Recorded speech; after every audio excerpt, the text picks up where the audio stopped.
4 people are in this water next to a 50-ton whale, on purpose, with knives. The whale is a humpback, off the coast of San Francisco, and she is dying.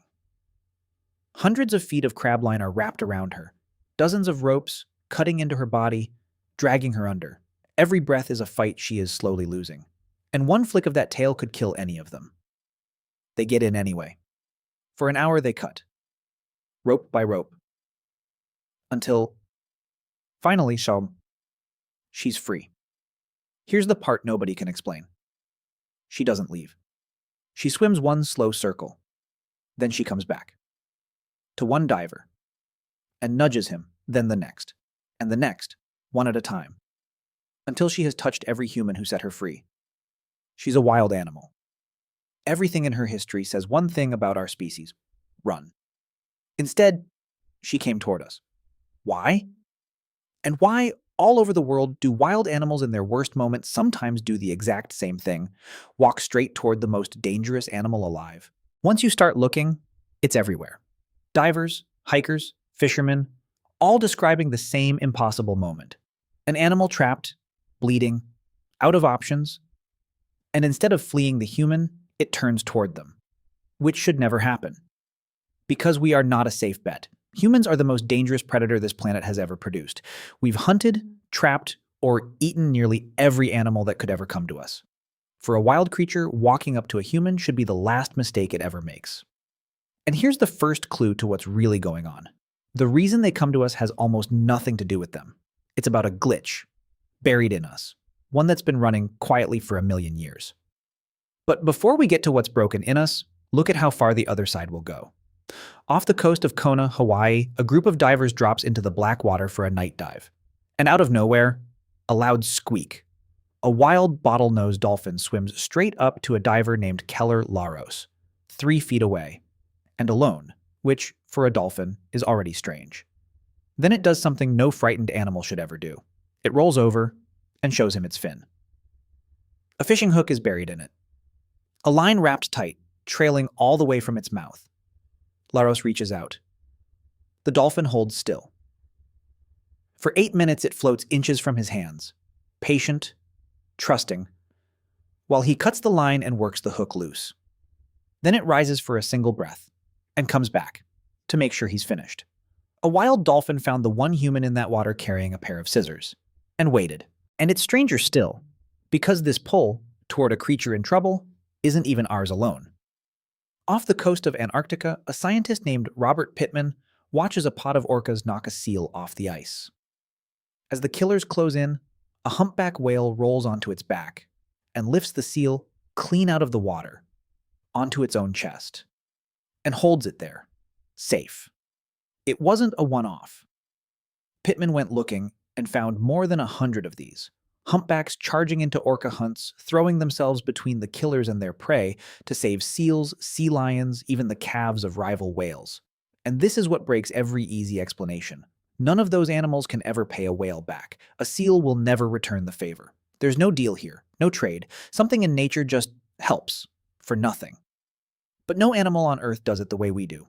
We built hospitals for it, rescue teams, whole careers spent dragging other species out of danger. A drive that's strong doesn't come from nowhere. To find where ours came from, we have to go back to the most helpless creature the savannah ever made. It wasn't the seal, it was us. A clearing in Africa, a few 100,000 years ago. A woman crouches in the shade. Call her Nima. In her arms is a newborn. And by every rule of the savannah, that newborn should not survive. It can't walk. It can't crawl. It can't even cling to her the way a baby monkey clings to its mother. It can't hold up its own head. Next to every other animal out there, a human baby arrives far too early. Soft, slow, and completely, dangerously helpless. And that is a life or death problem, because no single mother can carry a burden like that alone. Not while finding food, not for years on end. So something else happens, something that decides what our species becomes. When the baby cries, Nima is not the only one who moves. Her sister looks up. An older woman sets down what she's carrying. A hand reaches in, to lift the child, to feed it, to hold it while Nima rests. Because that helplessness isn't only a weakness, it's a signal. The wide eyes, the round face. the thin, rising cry. It reaches straight into the brain of everyone nearby. And it pulls, hard, and across thousands of generations, a filter runs. The humans who felt that pull the strongest, who could not ignore a helpless cry, who were driven to protect it, raised more children who lived, who grew up and did the same. So the instinct grew, and grew, until caring for the helpless stopped being a choice we make. It became wiring we can't switch off. That is the code that kept our fragile babies alive for 1,000,000 years, and it is still running, in you, right now. You just have no idea what it's about to do with a whale. Here's the problem with that ancient wiring. It was built for one exact trigger: a helpless human infant. Big eyes, round head, a cry for help. It was never taught to check who's asking.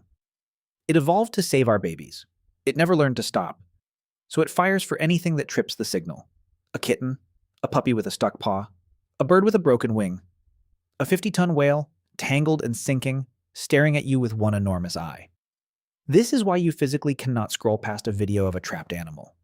It's why a grown adult will lie flat on a frozen road to reach a duck stuck in a drain. It's why he's just a baby somehow works on a dog the size of a person. That's not weakness, it's the most successful survival program our species ever wrote, set loose in a world full of triggers it was never built for. And now, go back to that whale.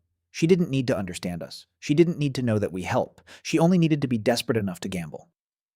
And out of every predator in that entire ocean, she gambled on the one whose oldest instinct makes it helpless against anything in pain. She bet on the animal that can't look away. The strange part is, she was right. So, why do wild animals come to humans for help? The honest answer isn't really about them, it's about us.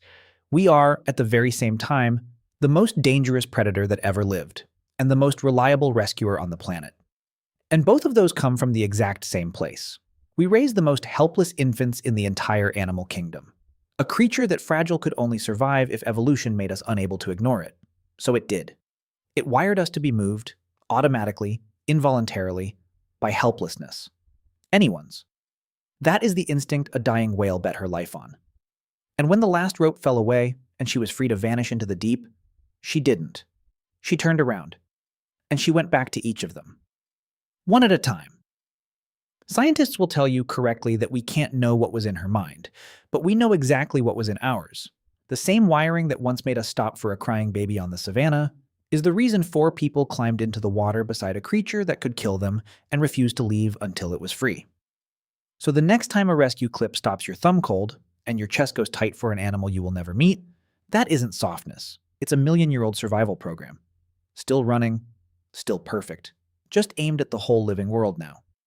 If that's the lens you want on things, the ancient machine hiding under the ordinary, you already know where this channel lives.